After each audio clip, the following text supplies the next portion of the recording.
And I have been doing this for such a long time, but I noticed that I was entangled with many other energies, right? Focusing on what they're going to do, their walk of life, helping clients and groups or whatever. So when they asked me to pull away from those things, I had to get to know my new energy again. So it was still my energy, but it was like, an upgraded version, because we're constantly getting downloads, and many of you are aware of what those are. And if you don't know what they are, they feel very much like I don't feel fulfilled anymore.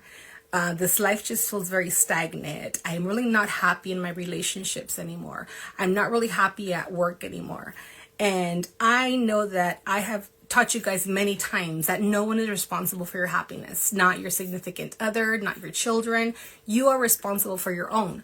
But when you get to a point where you start saying things like, I'm just not happy anymore, and no matter what I do, I just can't seem to figure it out, it's time to make different choices.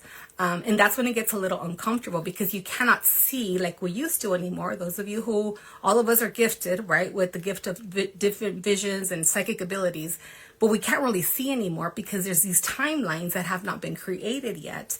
And if they have, we haven't been able to step into them. And this is why we can't really see them right now. And that's a norm for many of us. So there's nothing wrong with you. You're not shorting out. You're not losing your gifts. What's simply happening is there's an assessment process happening where we're readjusting.